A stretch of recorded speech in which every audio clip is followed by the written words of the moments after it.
Assalamualaikum warahmatullahi wabarakatuh. Nama saya Muhammad Jefni Firdaus Nur dari kelas MPI A1 semester 3, mata kuliah Sosiologi Pendidikan, dosen pembimbing Ibu Yozi Rahmadeni, MSI.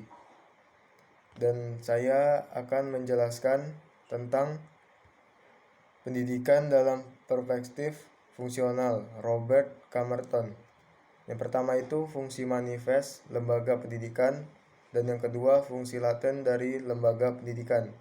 Pasal 1 ayat 7 Undang-Undang Nomor 23 Tahun 2003 tentang Sistem Pendidikan Nasional yang dimaksud dengan jalur pendidikan adalah wahana yang dilalui peserta didik untuk pengembangan potensi diri dalam satu proses pendidikan yang sesuai dengan tujuan pendidikan. Jalur pendidikan alat atau sarana yang dilalui peserta didik untuk mengembangkan potensi diri dalam suatu proses pendidikan yang sesuai dengan tujuan pendidikan dan untuk mencapai tujuan pendidikan. Jalur pendidikan itu terbagi menjadi 3, yaitu pendidikan formal, pendidikan non-formal, dan pendidikan informal. Yang pertama adalah pendidikan formal, yaitu jalur pendidikan yang terstruktur dan berjenjang yang berdiri atas pendidikan dasar, pendidikan menengah, dan pendidikan SD. Contoh pendidikan dasar itu SD, SMP, dan pendidikan menengah itu SMA, SMK, dan pendidikan tinggi itu adalah diploma, sarjana, magister, doktor, dan spesialis. Pendidikan non-formal, yaitu jalur pendidikan di luar pendidikan formal yang dapat dilaksanakan secara terstruktur dan berjenjang. Selanjutnya ada pendidikan informal, jalur pendidikan keluarga dan lingkungan. Pendidikan informal dilakukan oleh keluarga dan lingkungan yang berbentuk kegiatan belajar mandiri adalah salah satu dasar yang akan membentuk perilaku, watak, dan kebiasaan anak.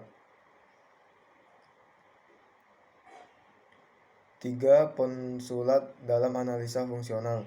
Yang pertama itu adalah kesatuan fungsional masyarakat tidak hanya terjadi pada masyarakat kecil. Yang kedua adalah fungsional universal, yaitu berbentuk dan struktur sosial memiliki fungsi positif.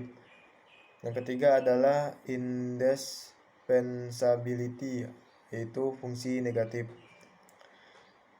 Menekankan pada konsekuensi objektif untuk individu dalam perilaku.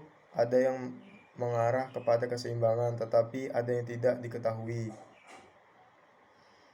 Yang pertama itu adalah mengembangkan potensi demi kebutuhan hidup untuk mencari nafkah. Yang kedua itu adalah melestarikan kebudayaan dengan cara mewariskan dari satu generasi ke generasi yang lainnya. Yang ketiga adalah merangsang partisipasi demokrasi dengan pengajaran keterampilan berbicara agar ikut berpartisipasi dalam demokrasi. Yang keempat itu adalah pengembangan intelektual, ilmu pengetahuan, kecerdasan, ide dalam memecahkan masalah. Yang kelima itu adalah meningkatkan kemampuan penyesuaian diri, dan yang keenam itu adalah membentuk kepribadian. Fungsi manifest, fungsi yang diharapkan lembaga pendidikan atau lembaga formal.